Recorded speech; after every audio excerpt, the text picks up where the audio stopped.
9/11/2020 सोमवार। पहला पाठ नबी एजेकियल का ग्रंथ। मैंने देखा कि मंदिर में से जलधारा निकल रही है और जहाँ कहीं पहुँचती है जीवन प्रदान करती है। अध्याय 47 पद संख्या 1 से 12 तक। स्वर्गदूत मुझे मंदिर के द्वार पर वापस ले आया। वहाँ मैंने देखा कि मंदिर की देहली के नीचे से पूर्व की ओर जल निकलकर बाहर बह रहा है।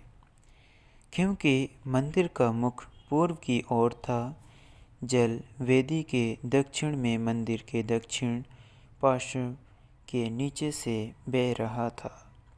स्वर्गदूत मुझे उत्तरी फाटक से बाहर घुमा कर पूर्व के बाहर फाटक तक ले आया। वहाँ मैंने देखा कि जल दक्षिण पार्श्व से टपक रहा था। उसने हाथ से माप की डोरी से लेकर पूर्व की ओर जाते हुए 1000 हाथ की दूरी नापी। तब उसने मुझे जलधारा को पार करने को कहा। पानी टखनों तक था। उसने फिर 1000 हाथ नाप कर मुझे जल से जलधारा को पार करने को कहा। पानी घुटनों तक था। उसने फिर 1000 हाथ नाप कर मुझसे जलधारा को नापने के लिए कहा। पानी कमर तक था। उसने फिर 1000 हाथ की दूरी नापी। अब मैं उस जलधारा को पार नहीं कर सकता था।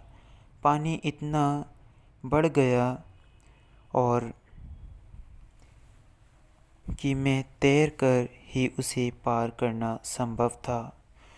उसने मुझे से कहा, मनुष्य के पुत्र, क्या आपने देखा?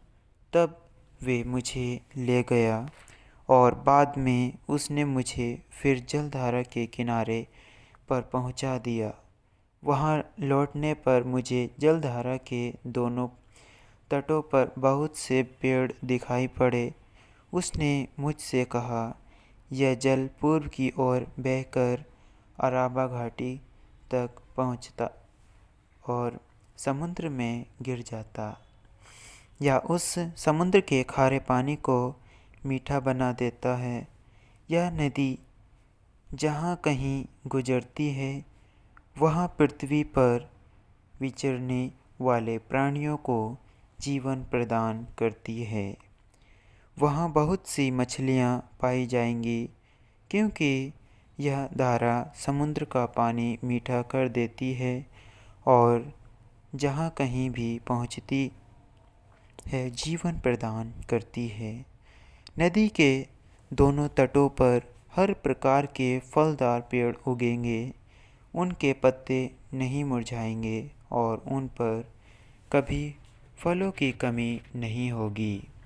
वे हर महीने नए फल उत्पन्न करेंगे, क्योंकि उनका जल मंदिर से आता। उनके फल भोजन और उनके पत्ते दवा के काम आएंगे।